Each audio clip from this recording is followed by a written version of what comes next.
For every slam dunk Apple has, there's a dozen companies making dinky little ripoffs of their products. The iPhone has this sketchy looking fake version on Amazon, AirPods have things like these wireless Bluetooth headphones, and iPhone headphones 3rd generation 2024 latest version wireless Bluetooth charging earbuds with fast charging case. While these kinds of products are pretty goofy, surprising at best, and relatively harmless for the most part since they're so cheap, I want to focus on something that's potentially even crappier than the smartwatch answer/make calls 1.85-inch HD full touchscreen Bluetooth watch, but still costs up to $500 if you can get your hands on it. This is the Emdoor VR AX162, which is a great name, a fantastic name even, a name that just rolls off the tongue, unlike Apple Vision Pro, or whatever the iPhone people are calling it now. It's a VR headset clearly meant to look like the Vision Pro. We actually saw these things set up at CES before Apple launched their spatial computing device to the public earlier this year,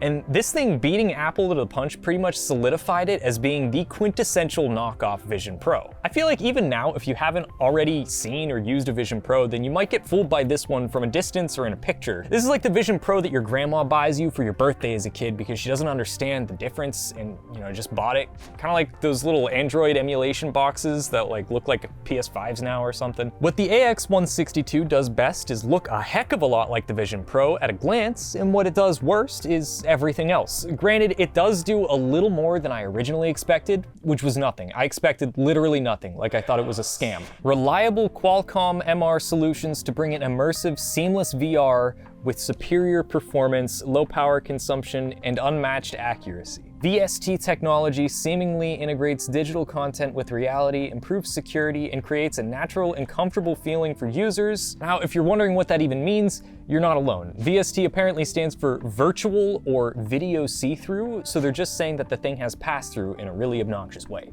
which I'd hope so, because it's the Vision Pro's whole thing, and this is China's off-brand Vision Pro killer.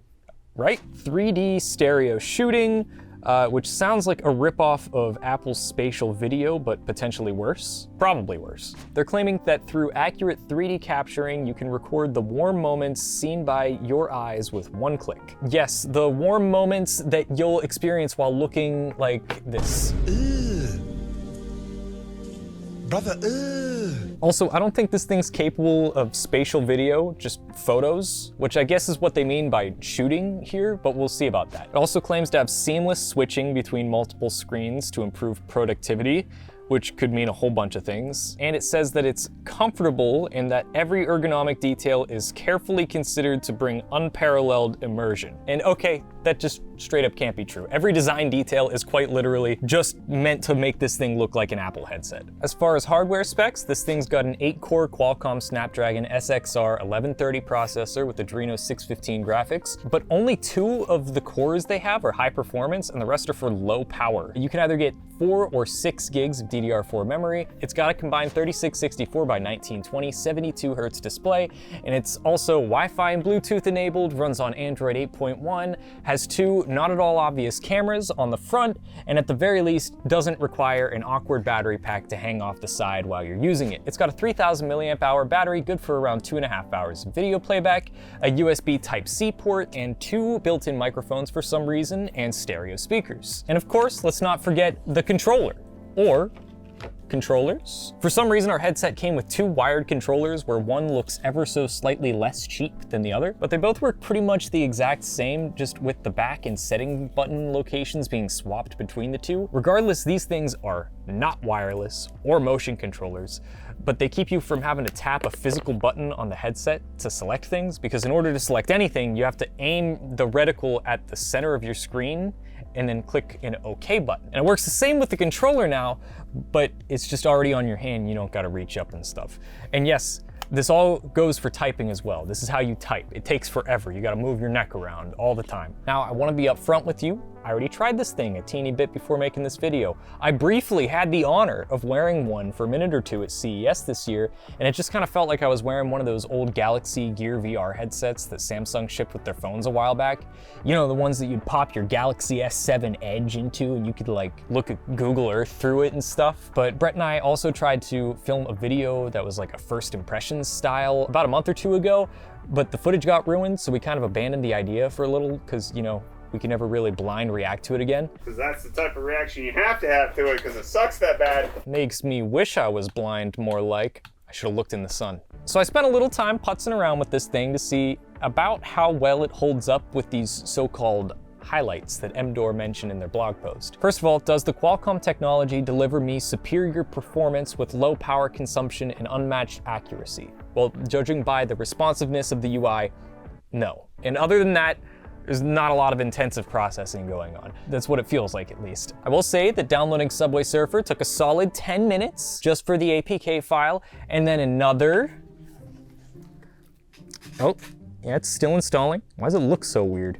I'll come back to that later, I guess. Does the pass-through deliver a natural and comfortable feeling?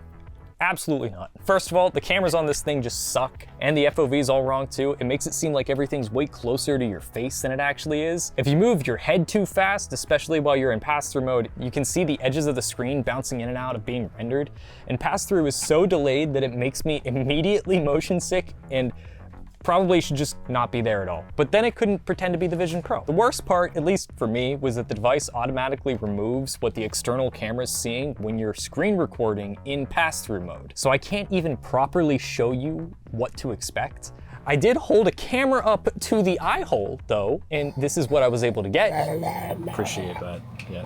And while the color's horrible, it doesn't actually show how disorienting it is to try to walk around with this thing on. The 3D stereo shooting pleasantly surprised me though. It's not a video like what Apple can do, but it's still an image, and they're not nearly as dramatic or high quality as the Apple counterpart, but they do convey a sense of depth that isn't present in a two-dimensional image.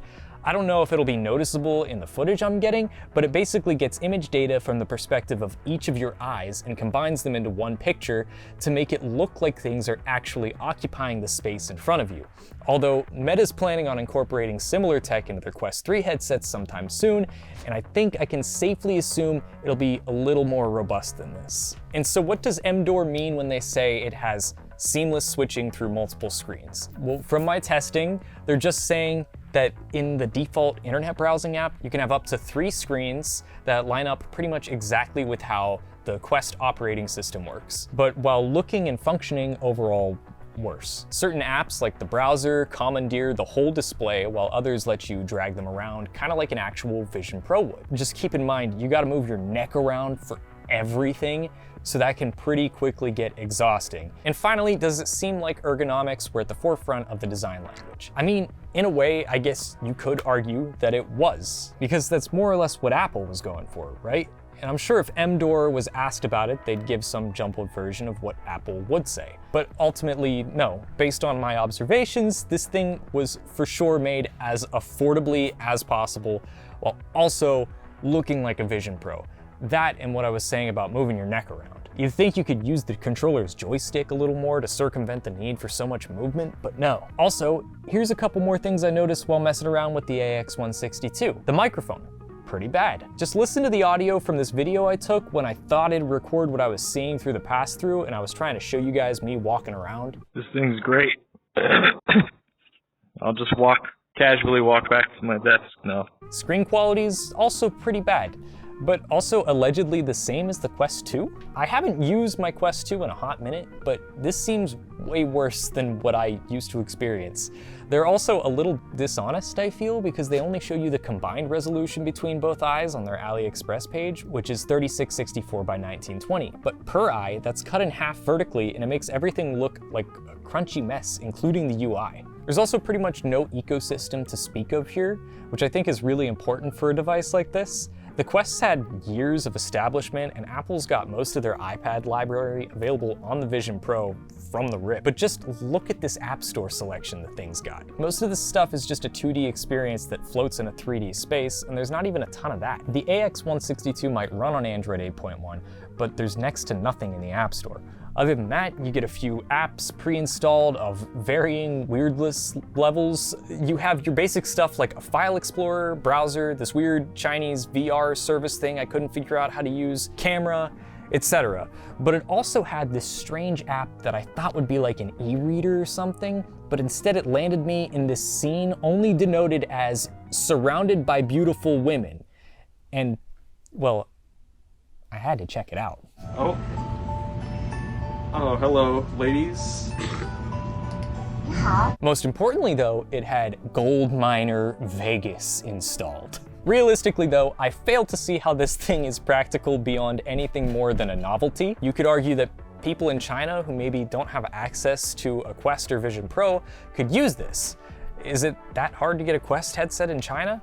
I don't know, but it's so much more clunky of a product. I can't imagine actually getting anything done with it. So is it worth the money? We're talking something that's potentially the price of a Meta Quest 3, depending on where and when you get it.